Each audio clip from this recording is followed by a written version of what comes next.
ನಮಸ್ತೆ ಫ್ರೆಂಡ್ಸ್, ಎಲ್ಲರೂ ಹೇಗಿದ್ದೀರಾ? ಎಲ್ಲರೂ ಚೆನ್ನಾಗಿದ್ದೀರಾ ಅನ್ಕೋತಿದ್ದೀನಿ. ಯಾರೆಲ್ಲ ನಮ್ಮ ಚಾನಲ್ ಸಬ್ಸ್ಕ್ರೈಬ್ ಮಾಡ್ಕೊಂಡಿಲ್ಲ, ಮಮತಾ ಮಂಜುನಾಥ್ ಯೂಟ್ಯೂಬ್ ಚಾನಲ್ಗೆ ಸಬ್ಸ್ಕ್ರೈಬ್ ಮಾಡ್ಕೊಳ್ಳಿ.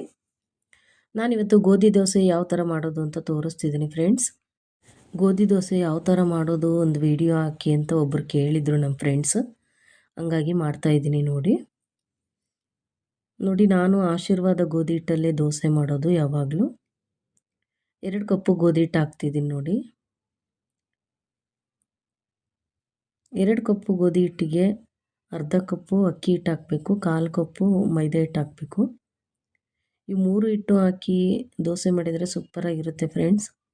ಸ್ವಲ್ಪ ನನ್ನ ವಾಯ್ಸು ಸರಿ ಇಲ್ಲ, ಹಂಗಾಗಿ ಏನೂ ಅಂದ್ಕೋಬೇಡಿ.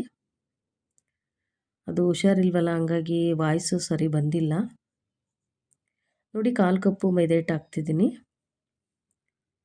ಈಗ ಇದಕ್ಕೆ ಸ್ವಲ್ಪ ಸಕ್ಕರೆ ಹಾಕಬೇಕು, 1 ಸ್ಪೂನು ಸಕ್ಕರೆ ಹಾಕಿದರೆ ಚೆನ್ನಾಗಿರುತ್ತೆ ಫ್ರೆಂಡ್ಸ್. ನೋಡಿ, 1 ಸ್ಪೂನ್ ಸಕ್ಕರೆ ಹಾಕ್ತಿದ್ದೀನಿ. ನಂತರ ರುಚಿಗೆ ತಕ್ಕಷ್ಟು ಉಪ್ಪು ಹಾಕಬೇಕು. ಆಮೇಲೆ ಈ ದೋಸೆಗೆ ಯಾವುದೇ ಥರ ಸೋಡಾ ಪುಡಿ ಅದನ್ನು ಹಾಕಬೇಡಿ ಫ್ರೆಂಡ್ಸ್, ಚೆನ್ನಾಗಿ ಬರಲ್ಲ ದೋಸೆ. ಸೋಡಾ ಅಂತೂ ಹಾಕಲೇಬಾರ್ದು. ನೋಡಿ, ನಾನು ಇಷ್ಟೇ ಹಾಕೋದು ದೋಸೆ ಮಾಡೋಕ್ಕೆ. ನೋಡಿ, ಈಗ ಚೆನ್ನಾಗಿ ಕಲಿಸ್ಬಿಟ್ಟು ನಾವು ಅಕ್ಕಿ ದೋಸೆ ಮಾಡ್ತೀವಲ್ಲ ಆ ಥರ ಇದ್ದರೆ ಸಾಕು. ಸ್ವಲ್ಪ ಗಟ್ಟಿಗೆ ಇರಬೇಕು ಗೋಧಿ ದೋಸೆ ಮಾಡೋಕ್ಕೆ. ತೆಳ್ಳಗಿದ್ರೆ ದೋಸೆ ಬರಲ್ಲ, ಹಂಗಾಗಿ ಸ್ವಲ್ಪ ಗಟ್ಟಿ ಕಲಿಸ್ಕೋಬೇಕು. ನೋಡಿ, ನಾನು ಸ್ವಲ್ಪ ನೀರು ಹಾಕಿ ಕಲಿಸ್ಕೋತೀನಿ.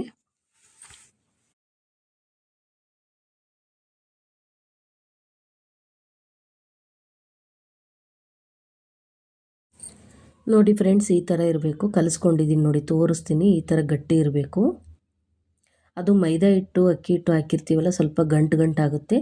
ಕ್ಲೀನಾಗೆ ಎಲ್ಲ ಮಿಕ್ಸ್ ಮಾಡಿಕೊಂಡು ಕಲಿಸ್ಬೇಕು ಗಟ್ಟಿ ಹಿಂಗೆ. ಈಗ ನೋಡಿ, ನಾನು ಕಲಿಸಿದ್ದೀನಿ. ಬಟ್ ಯಾವುದೇ ಕಾರಣಕ್ಕೂ ಹಿಟ್ಟು ಕಲಸಿ ಇಡಬೇಡಿ ಫ್ರೆಂಡ್ಸ್. ಅದು ನೆಂದುಬಿಟ್ರೆ ಆಮೇಲೆ ದೋಸೆ ಬರಲ್ಲ. ಕಲಿಸ್ಕೊಂಡು ಹಾಗೆ ಮಾಡಿಬಿಡ್ಬೇಕು ದೋಸೆನ.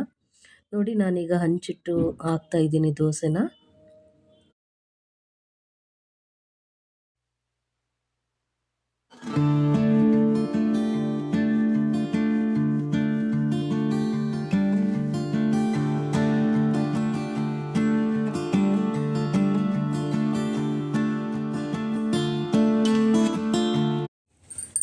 ನೋಡಿ, ಹಂಚಿನ ಮೇಲೆ ಹಾಕಿದ್ದೀನಿ. ಸ್ವಲ್ಪ ಎಣ್ಣೆ ಹಾಕ್ಬಿಡಿ ಮೇಲ್ಗಡೆ.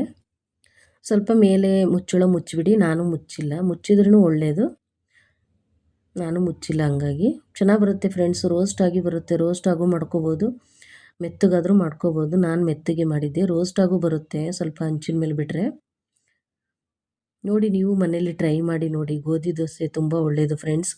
ಗೋಧಿ ದೋಸೆ ಮಾಡ್ಕೊಂಡು ತಿಂದರೆ ಮಿದು ಕೊಡುತ್ತೆ. ಹಂಗಾಗಿ ಚಪಾತಿ ಮಾಡ್ಕೊಂಡು ತಿಂದರೆ ಬೇಗ ಜೀರ್ಣ ಆಗೋಲ್ಲ. ಈ ದೋಸೆ ಅಂತೂ ಬೇಗ ಜೀರ್ಣ ಆಗುತ್ತೆ, ಒಳ್ಳೆಯದು ದೋಸೆ ಮಾಡ್ಕೊಂಡು ತಿಂದರೆ. ಹಂಗಾಗಿ ನಾವು ನಮ್ಮ ಮನೇಲಿ ಜಾಸ್ತಿ ದೋಸೆನೇ ಮಾಡೋದು, ಗೋಧಿ ದೋಸೆನ.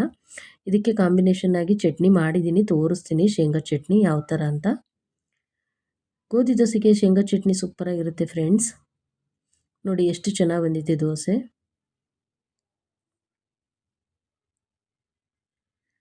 ತಿರುವಿ ಹಾಕಿದರೆ ಆಯಿತು, ಸ್ವಲ್ಪ ಬೇಯಿಸ್ಬಿಟ್ರೆ. ನೋಡಿ, ಎಷ್ಟು ಚೆನ್ನಾಗಿ ಬಂದಿದೆ ಅಲ್ವಾ ದೋಸೆ. ಈ ಥರ ಗೋಧಿ ಹಿಟ್ಟು ಅಕ್ಕಿ ಹಿಟ್ಟು ಸ್ವಲ್ಪ ಮೈದಾ ಹಿಟ್ಟು ಹಾಕಿ ಮಾಡಿದರೆ ಸೂಪರಾಗಿರುತ್ತೆ ಫ್ರೆಂಡ್ಸ್.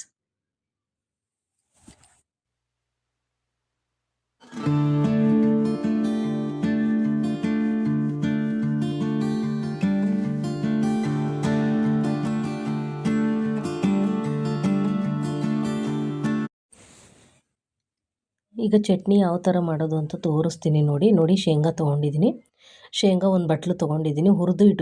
ಹುರಿದು ಸಿಪ್ಪೆ ಬಿಡಿಸಿ ಇಟ್ಕೊಂಡಿದ್ದೀನಿ. ಬಟ್ ಅದನ್ನೆಲ್ಲ ತೋರಿಸಿಲ್ಲ ನಾನು. ಹುರಿದು ಸಿಪ್ಪೆ ತೆಗೆದು ಇಟ್ಕೊಂಡಿದ್ದೀನಿ. ಆಮೇಲೆ ಮೆಣಸಿನ್ಕಾಯಿ ಒಂದು 5-6 ತೊಗೊಂಡಿದ್ದೀನಿ. ಖಾರ ಇದ್ದರೂ ನಡೆಯುತ್ತೆ. ಇವು ಖಾರ ಇದ್ದಾವೆ, ಹಂಗಾಗಿ ಒಂದು 5-6 ಸುಟ್ಟು ಇಟ್ಕೋಬೇಕು ಹಂಚಿನ ಮೇಲೆ. ಆಮೇಲೆ ಸ್ವಲ್ಪ ಹುಣಸೆಹಣ್ಣು ತೊಗೊಂಡಿದ್ದೀನಿ. ಹುಣಸೆಹಣ್ಣು ಹಾಕಿದರೆ ತುಂಬ ಚೆನ್ನಾಗಿರುತ್ತೆ ಫ್ರೆಂಡ್ಸ್. ಆಮೇಲೆ 2 ಬೆಳ್ಳುಳ್ಳಿ ಬಿಡಿಸಿ ಇಟ್ಕೊಂಡಿದ್ದೀನಿ. ನಂತರ ನೋಡಿ, ಕರಿಬೇವು ಕೊತ್ತಂಬರಿ ತೊಗೊಂಡಿದ್ದೀನಿ. ಇವೆರಡೂ ಹಾಕಬೇಕು ಚಟ್ನಿಗೆ. ಸೂಪರ್ ಇರುತ್ತೆ ಫ್ರೆಂಡ್ಸು. ದೋಸೆಗೆ ಮಾತ್ರ ಕಾಂಬಿನೇಷನ್ ಸೂಪರಾಗಿರುತ್ತೆ ನೋಡಿ. ಫಸ್ಟು ರುಬ್ಕೊಂಬಿಡೋಣ, ಆಮೇಲೆ ಸ್ವಲ್ಪ ನೀರು ಹಾಕಿ ರುಬ್ಕೋಬೇಕು. ಹುಣಸೆಹಣ್ಣು ಆಮೇಲೆ ಹಾಕಬೇಕು ಫ್ರೆಂಡ್ಸ್. ಹುಣಸೆಹಣ್ಣು ಈಗಲೇ ಹಾಕಿದರೆ ಅದು ಜಾರುತ್ತೆ ಶೇಂಗಾಗೆ. ಹಂಗಾಗಿ ಫಸ್ಟ್ ಇದನ್ನು ರುಬ್ಕೊಂಬಿಟ್ಟು ಆಮೇಲೆ ಸ್ವಲ್ಪ ಹುಣಸೆಹಣ್ಣು ಹಾಕಿ ನೀರು ಹಾಕಿ ರುಬ್ಬಬೇಕು ನೋಡಿ. ಈಗ ಸ್ವಲ್ಪ ರುಬ್ಬಿದ್ದೀನಿ. ಈಗ ಇದಕ್ಕೆ ಹುಣಸೆಹಣ್ಣು ಸ್ವಲ್ಪ ನೀರು ಹಾಕಿ ಸ್ವಲ್ಪ ಉಪ್ಪು ಹಾಕಿ ರುಬ್ಬಬೇಕು.